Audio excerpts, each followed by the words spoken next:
Thank you. Okay. So I have to get, oh, I can't use my usual button. Hang on.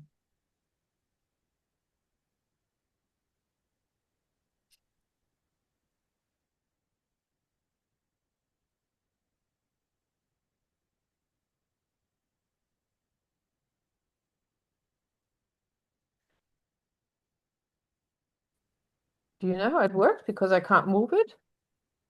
Now we Yes. So what I talk about today is, on the one hand, to explain what an endoscopic ear surgery is all about, um, to give you an idea why it is interesting, how you can get started.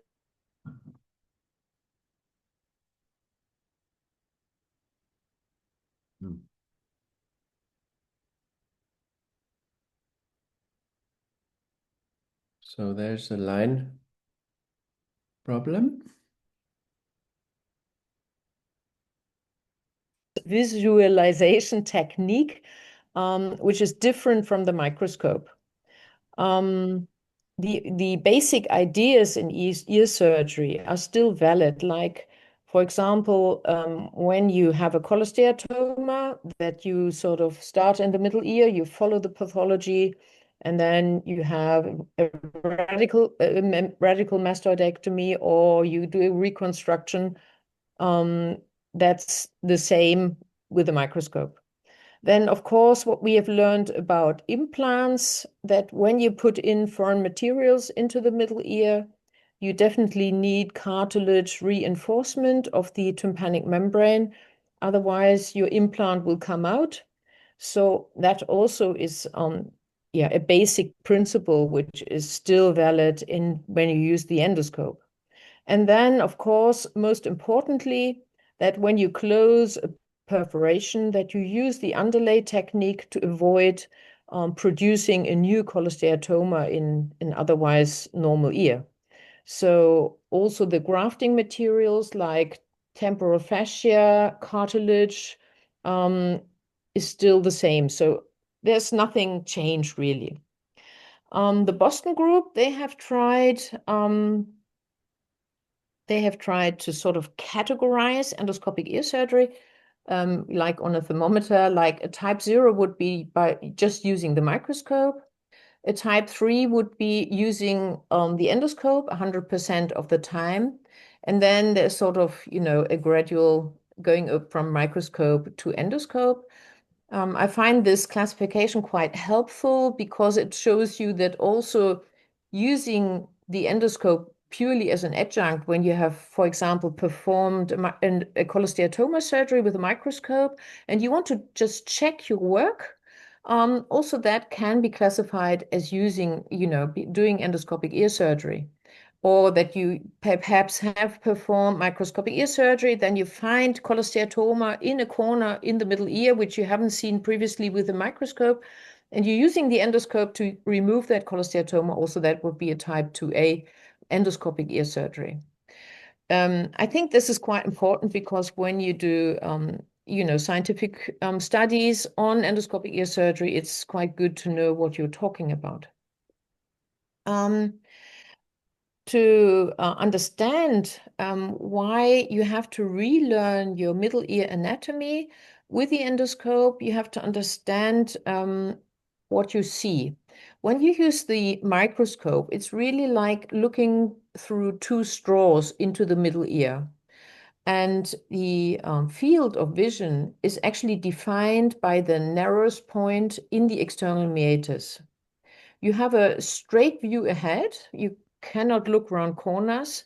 Of course, you have a very nice stereoscopic picture, but you pay a price for that because at high magnifications, like for example in stapes surgery, you have a very limited depth of focus.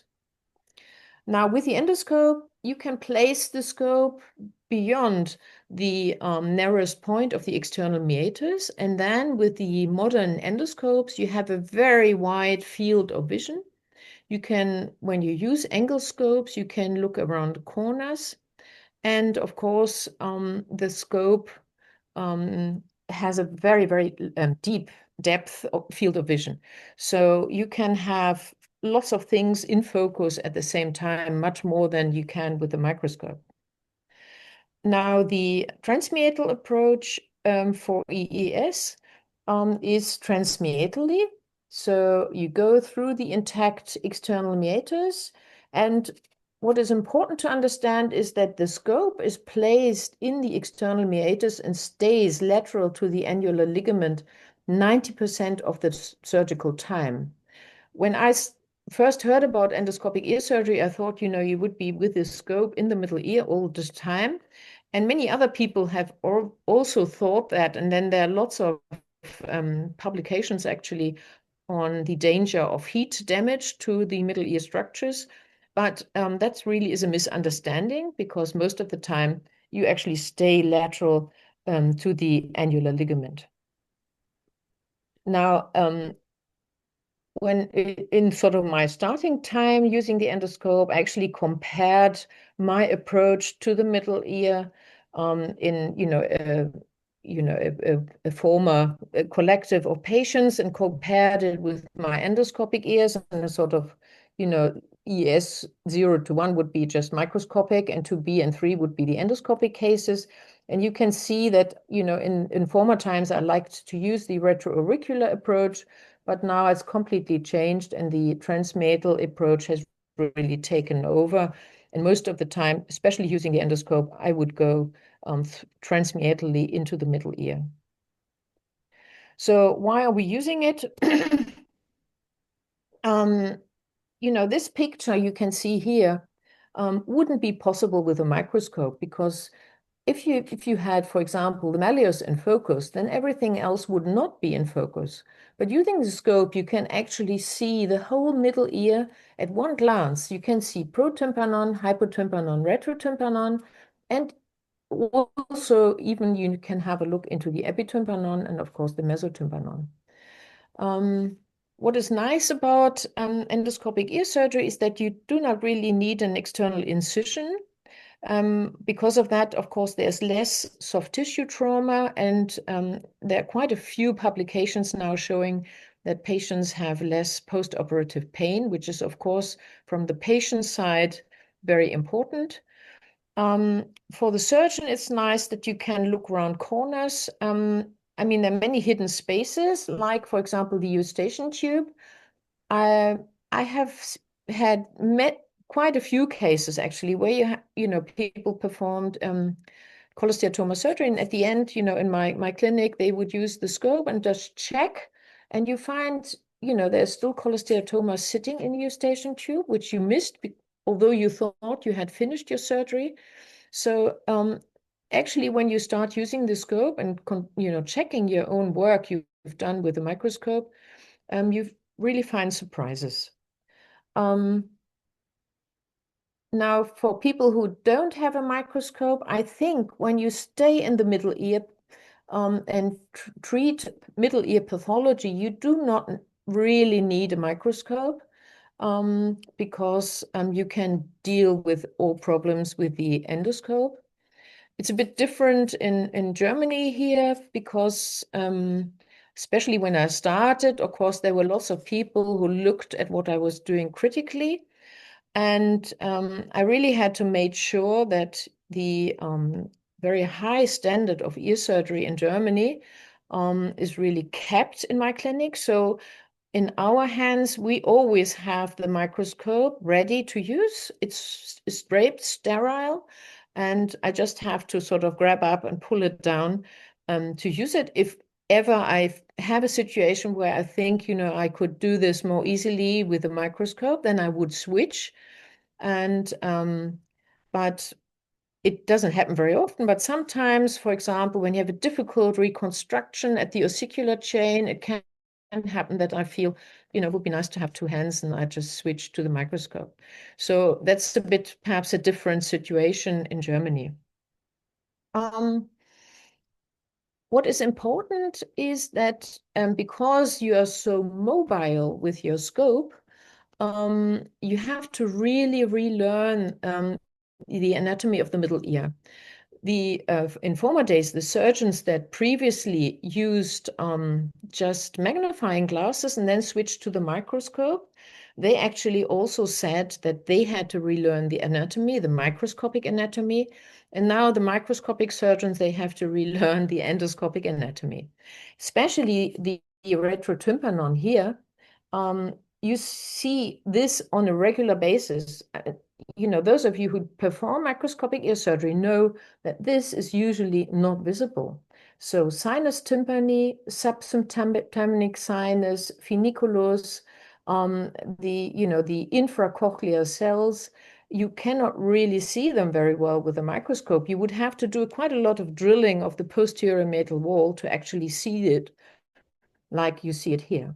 So you have to get used to seeing these things and to be able to actually rename them. Like, this is ponticulus, you see the sinus, posterior sinus, sinus tympani, subiculum, fustes, round window niche, and funiculus.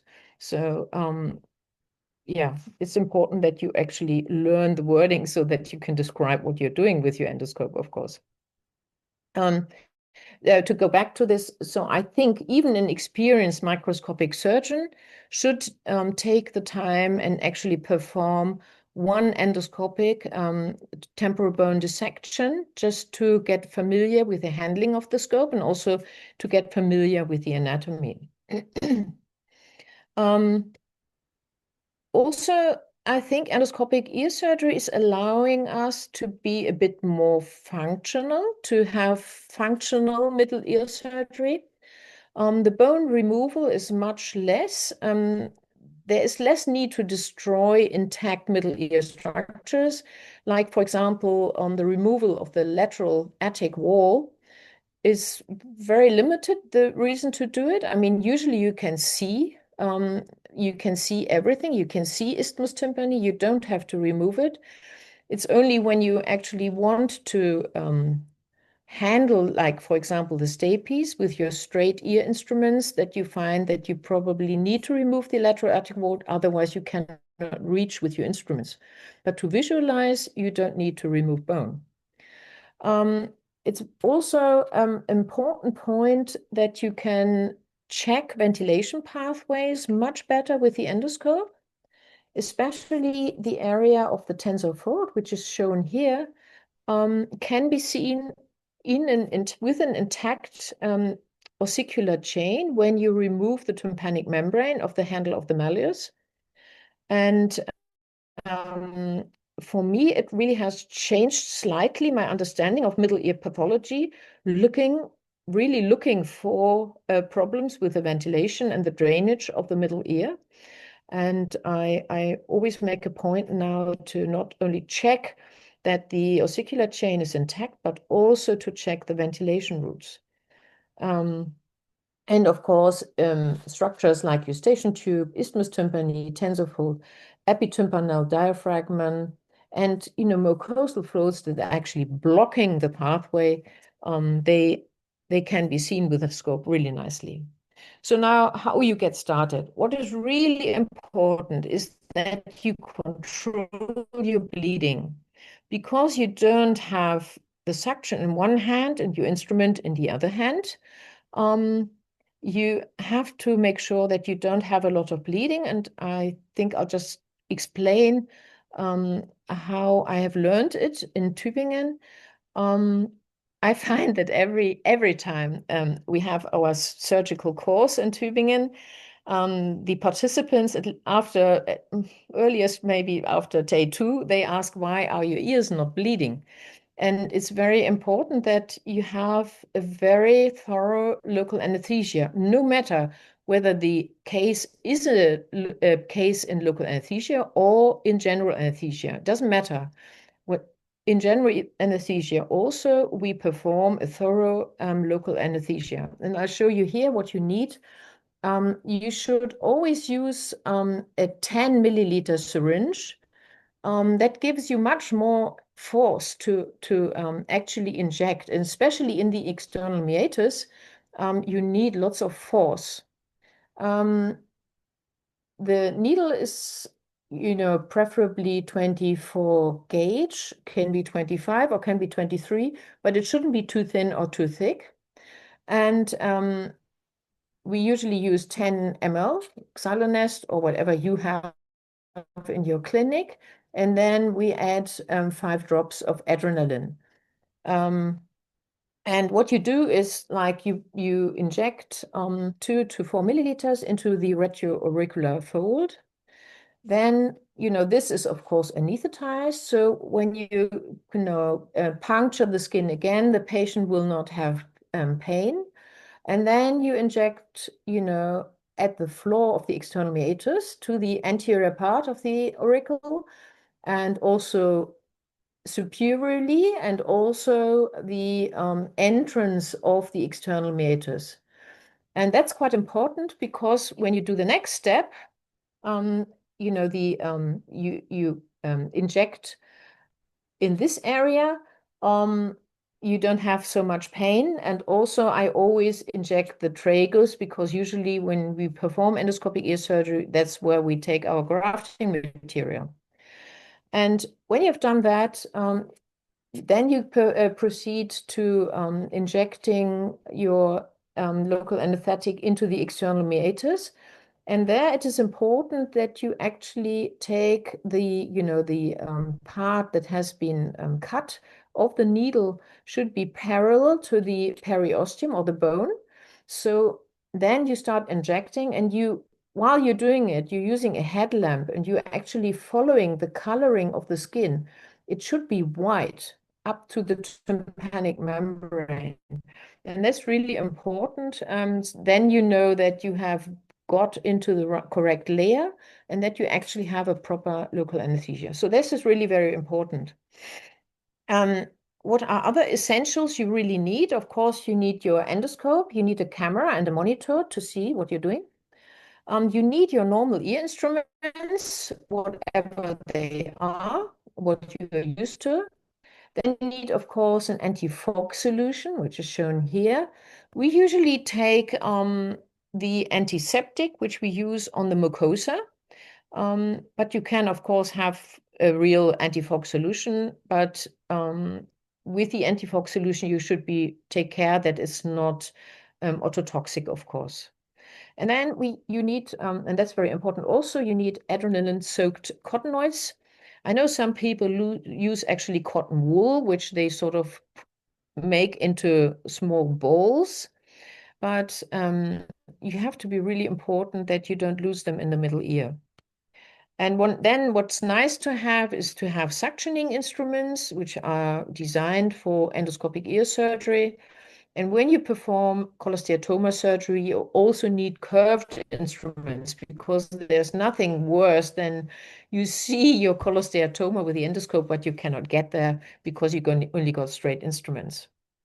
That's really an important point. In my clinic, I'm really very dogmatic about this.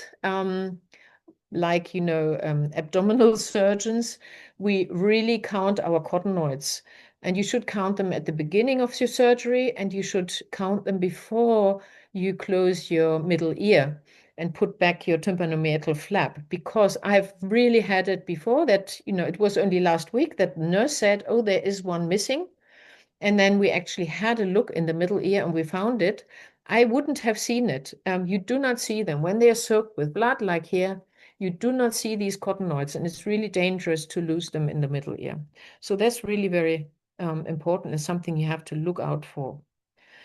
Now, what endoscopes should you use? And this is quite interesting. You should think about the field of vision you have with your endoscope. Now, when you use a 0-degree endoscope, you have a similar good vision of, on both sides, and you look, of course, straight ahead. When you have a 30-degree endoscope, you have a bit less control over the edge of the scope here, and you have a very nice 30-degree view. Now, when you have a 45-degree scope, the field of vision ends with the edge of the scope. Now, you can have a very nice view of 45 degree around the corner, but when you see a structure in the middle ear approaching your scope, and you just see it, it means that you're already touching, which is very dangerous. And when you have 70-degree, you do not have control over the edge of your scope. So what I would say is that you can work with 0 and 30-degree without any danger, but working with 45-degree or 70-degree is quite dangerous because you might touch, the stapes, for example, with your scope, not knowing it. And that's, of course, dangerous. For me personally, that's a change, because in sinus surgery, I only use 45 because I can do everything with 45. But in ear surgery, I usually use 0 or 30-degree. We have 3-millimeter scopes in our clinic with a length of 14 centimeters. This is just to give you an idea. This is the scope you're using for the ear. And these are the normal 4-millimeter, 18-centimeter scopes that are used in sinus surgery, which also we use in our sinus surgery in Karlsruhe. The setup in the OR depends really on what you have. If you have 2 monitors, the assisting nurse can sit opposite to you, as you are probably used when using the microscope. But if you only have 1 monitor, then it makes sense that the nurse is actually sitting next to you, and both watch the picture on the monitor, and so the nurse also knows what you are doing. The assistance, of course, is much better then. When you start using the endoscope for the first time, then I would recommend, just as a training, just put a ventilation tube just to get a little bit used to the handling of the endoscope. What else can be helpful? These sutures are quite helpful. Sometimes everybody knows, narrow entrance to the external meatus. So it could be helpful to perform a tragal suture, pulling the tragus forward, and also to perform a pinna suture. Of course, the suture shouldn't, cut into the auricle, so you should put some, upholstering underneath so you don't have any damage here. And then, of course, cutting hair at the entrance of the external meatus is important, because otherwise the tip of your scope will get dirty each time you go in. And then you have to realize that the scope has a certain bullseye effect, so that things that are close to the scope seem larger than they really are. So you have to really, be aware of it. It's no problem, but you have to know what you're doing. So the next question is now, is microscopic surgery, the era of microscopic surgery, over now? Yeah, I don't think so. Good indications for total endoscopic ear surgery is a tympanoplasty type 1, a closure of the tympanic membrane, a limited cholesteatoma, which involves like middle ear and attic.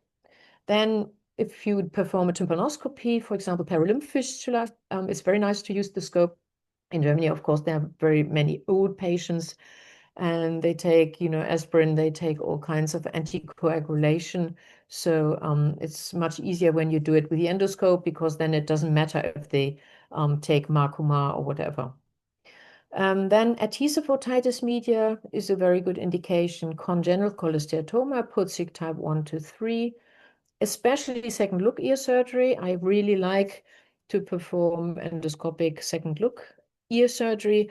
You all know, when you have had a large cholesteatoma, you spend, say, 2 hours or 3 hours working on that ear, and the patient in the evening is in bed, really tired after the surgery, and you go back and you say, happily, next year you have to come back and we have to take a second look. They usually don't look very happy.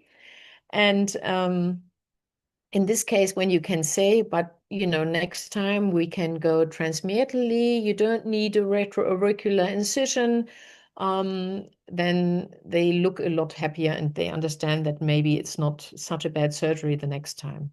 And fractures of the lateral skull base, like when you have a facial palsy, is much easier with the scope because you can control the genicular ganglion much better than you can with a microscope.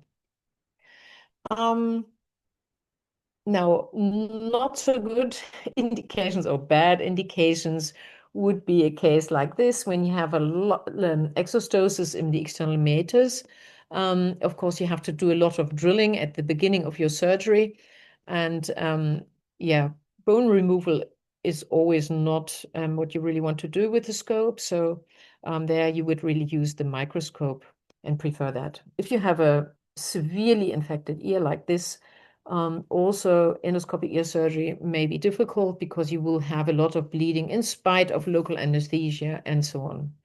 And then, of course, cases where you have like a meningoencephalocele, that also wouldn't be a good indication for the endoscope because you have to do a lot of mastoid bone surgery. And then I would always recommend using the microscope for the mastoid.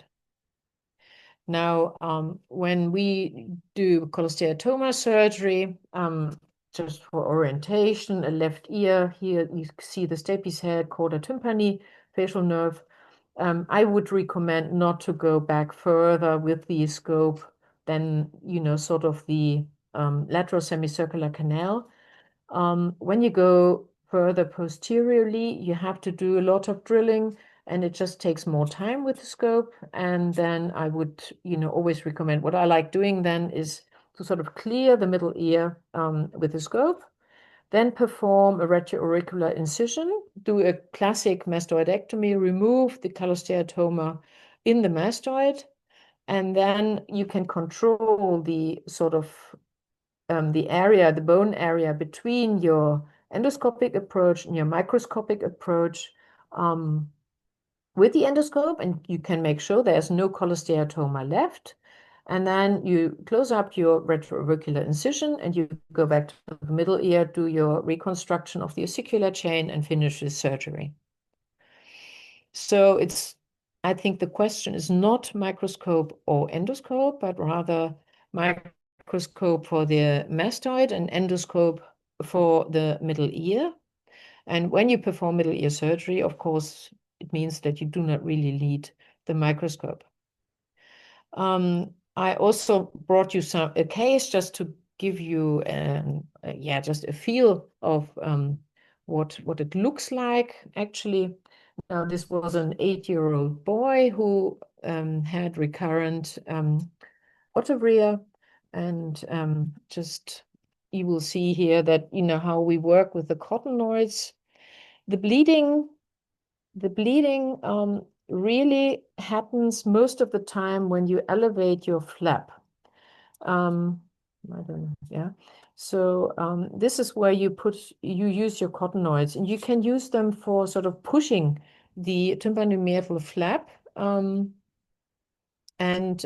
you have very little blood actually when you have performed local anesthesia, and you'll use your adrenaline-soaked cottonoids, and you can control the bleeding really nicely. It's once you have elevated the flap, you can almost work without blood in the middle ear. And there, I just leave it running. It takes some time. I don't know why it's stopping all the time. It must have something to do with the internet. Sorry about this. Not doing it normally. Okay. So we open up. Now we go into the middle ear. You can already see the pathology.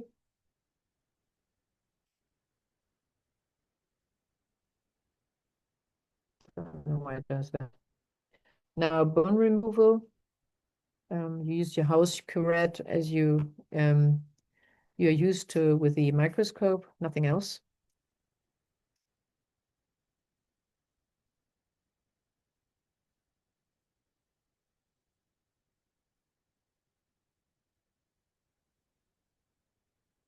Sorry about this stopping, but I don't know what's happening there.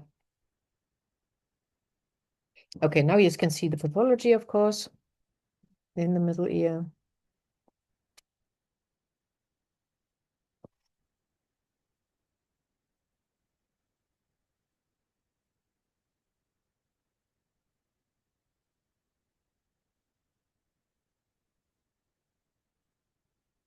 And it turns out that the ossicular chain is really intact.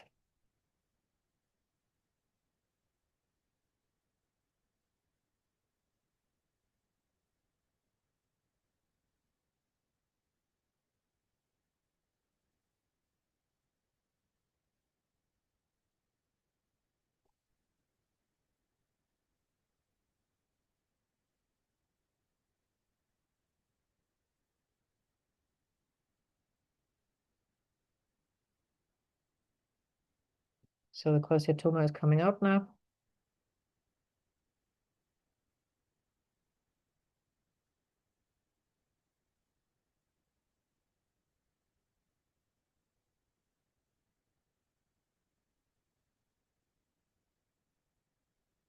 Now here there are sort of mucosal folds that you see quite often, and there, of course, you never know what is, the hen versus the egg. Is the mucosal fold there because of the cholesteatoma, or maybe is the mucosal fold the reason for this child to develop cholesteatoma? Very often I get the impression that, the mucosal folds develop because these patients had previous otitis media, and there's some scarring left in the middle ear, and then as a sequela of these infections, they develop then a cholesteatoma or adhesive otitis media.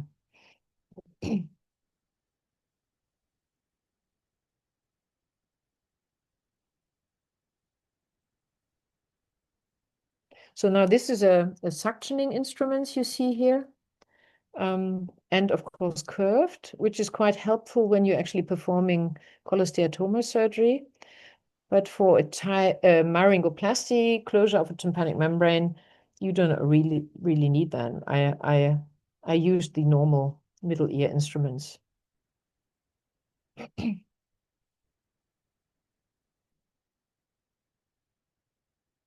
Now it looks clean. And of course, we want to check the ossicular chain and go in, and you can see the styfies quite nicely.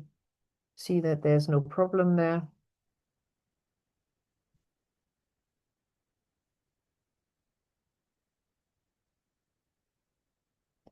Put back the flap and have a look. And of course, there's a perforation now because of the removal. Also, it makes sense to reconstruct the lateral attic wall so you don't have a renewed retraction after your surgery. There's a bony defect up here.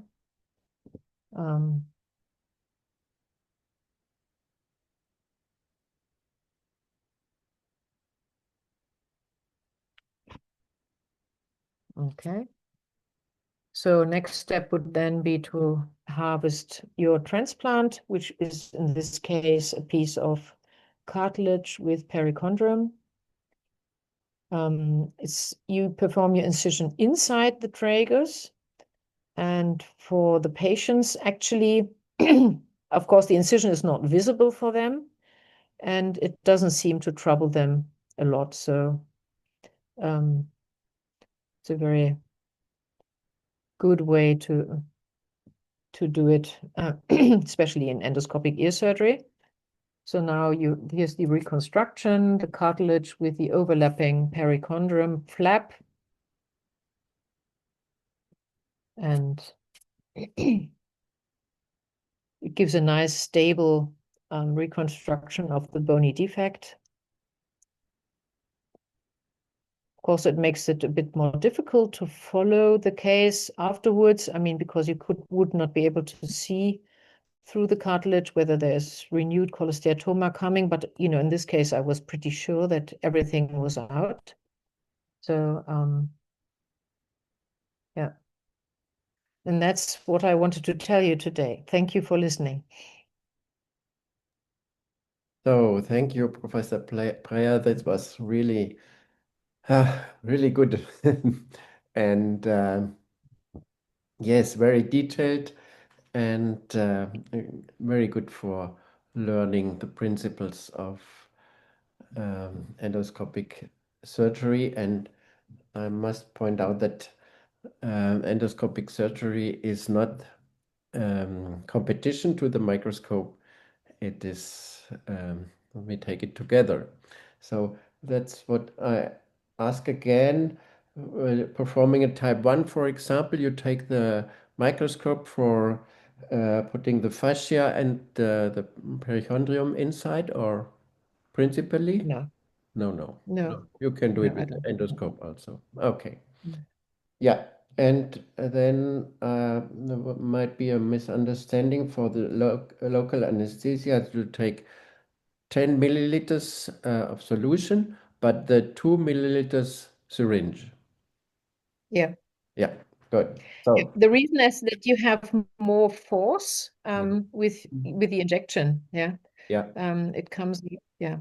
Otherwise, you will not be able to have the injections subperiosteally. It's not possible with a 5 milliliter or 10 milliliter syringe. yeah, you take the 2 milliliters. Okay, so we are international now. Sophia, what is the situation of endoscopic ear surgery in New Zealand and Australia? So it really depends on where you are. In New Zealand, for the children's hospital, I found it actually in some cases quite nice. So just for minor procedures like tympanoplasties, just because you got the small ear canal and then you don't need to do a canalplasty with the microscope and reconstruct. But yeah, so I started to do some endoscopic surgeries there. Also because I did a lot of sinus surgery, I thought it's quite handy with the endoscope, so I was quite used to just using endoscopes, and therefore I think the transitioning is not that hard.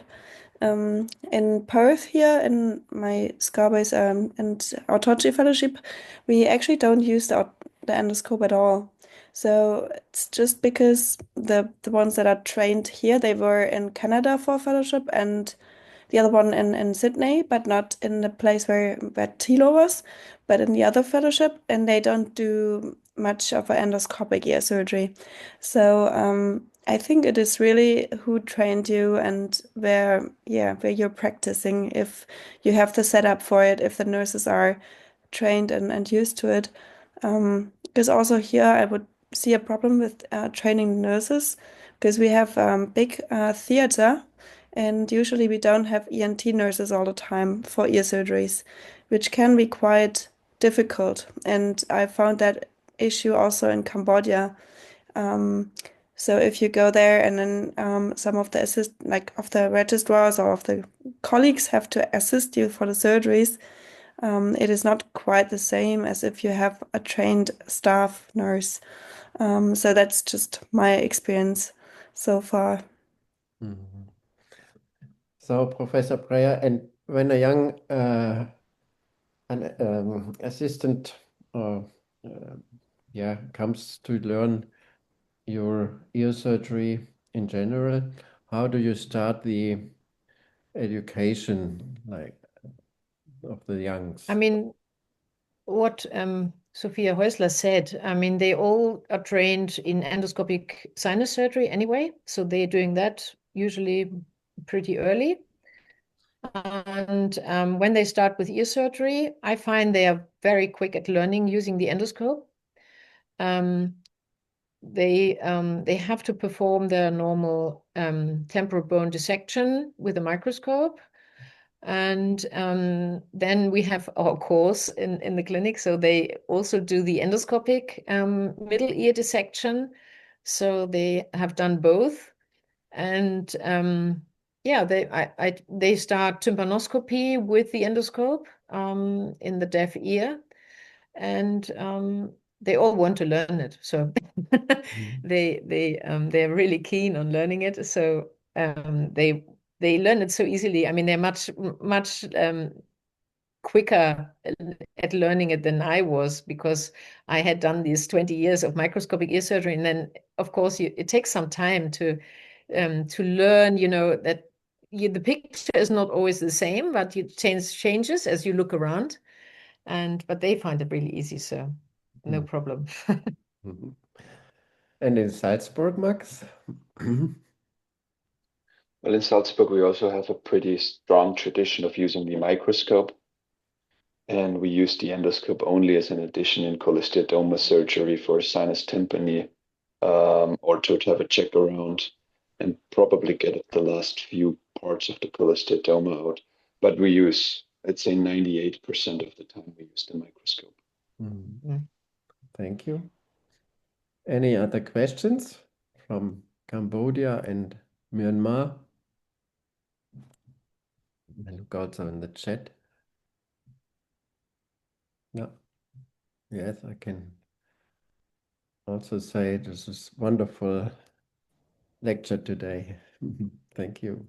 Can I ask for the ossicular chain reconstructions? So when you're kind of feeling okay with the tympanoplasty, of course, tympanoscopy, tympanotomy, would you say it's quite straightforward if you're used to doing ossicular chain reconstruction with a microscope and a stapes? The transition from microscope then to endoscope? I didn't quite get the question, actually. You So, mean you're doing an endoscopic case and then you use the microscope for the reconstruction? no, just because I've done tympanoplasties with the endoscope, but Yeah. now the next step would be, guess, ossicular chain reconstruction or staple surgery with the endoscope. Would you say you need like so and so many cases that you do tympanoplasty, and then you can start to do like ossicular chain or staples even? Yeah, I mean, I would always say you can do it when you feel comfortable yourself. I mean, with what you're doing, that you can then take the next step. If you're feeling, insecure, you have the feeling, I lose my way in the middle ear with the endoscope, then I wouldn't do it. But when you feel secure, why not? Yeah. I Mm. mean, it's a bit different, like what you have to do. I think when you do ossicular chain reconstruction, I like to put in some gel foam in the middle ear. So your prosthesis is actually stabilized against something, because it's just a bit different from using two hands. I mean, stapes surgery I would do at the very last because it's a highly elective surgery, and you really don't want anything to go wrong. So I would, would say you should have done 100 ossiculoplasties before you do the stapes. Yeah. I actually cannot see a great advantage in stapes surgery. In Karlsruhe, we used laser for opening up the foot plate, which is a single shot thing, and it gives very good results.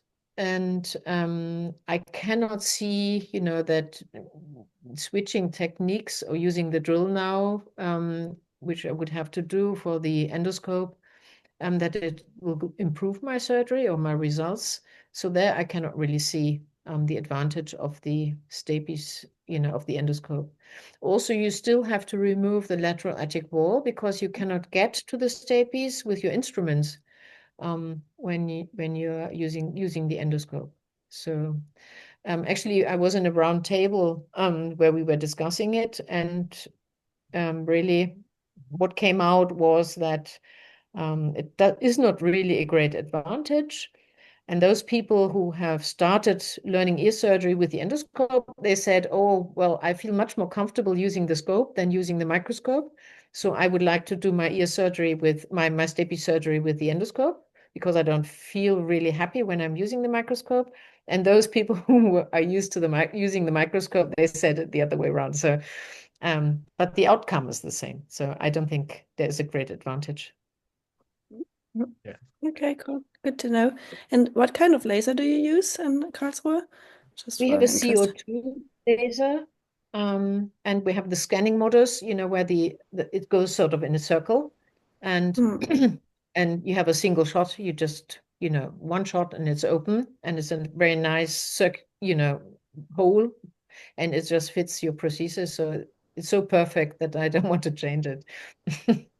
Do you have a fiber that goes in the middle, or do No, you have single it fiber mounted on the microscope?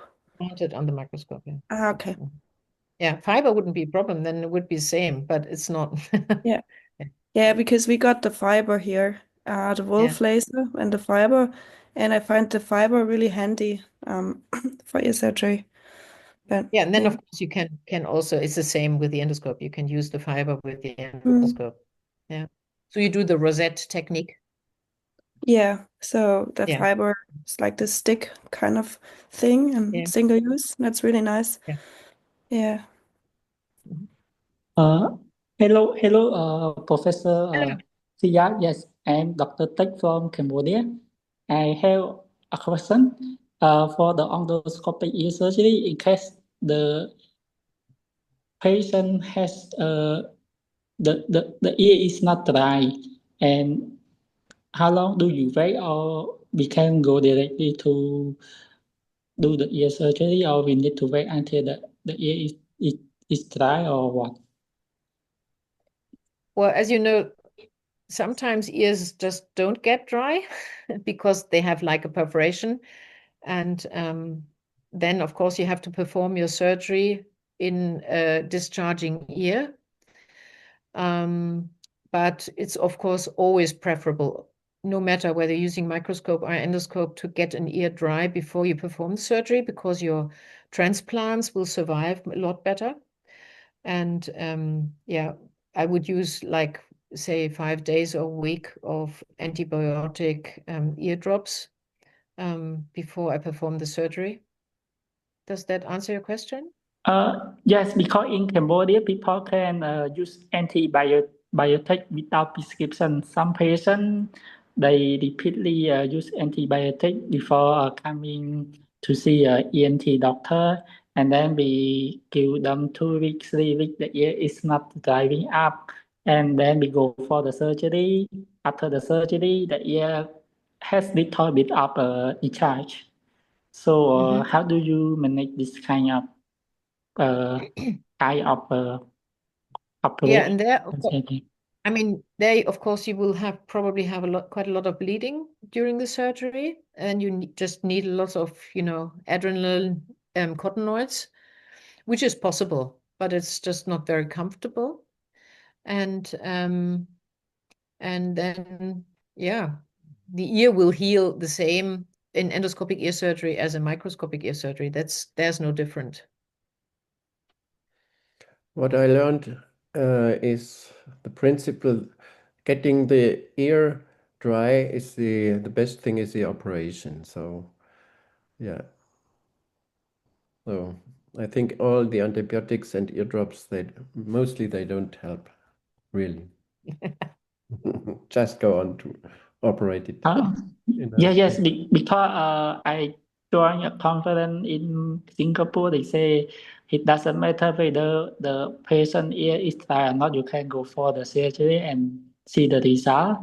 And yes, they try to assure that if the ear is still discharged, you can go for the surgery, and then we can follow up and observe whether our surgery, whether we do microscopic or endoscopic ear surgery is successful or not. But the hearing is a little better than before, but I'm not sure whether it like a proper technique if the ear is not driving up, and we just go for the surgery. Yes. Mhm. Yeah. Yes. Thank you. Yes. Yeah. That's all my. Thank you for this very important question. So, Professor Breyer, we have a second part of your lecture next Sunday. Mhm. Wonderful, wonderful. So, thank you for all for coming, and I leave you for the rest of the Sunday. And we come together next Sunday. Thank you. Yes. Thank you. Thank you very Thank much. you Yes. very much. Thank Thank you. Yes. Thank you. Thank you. Right. Thank you. Bye. Bye Thank you. bye. Bye bye. Goodbye. Good morning. Yes. Danke nochmal.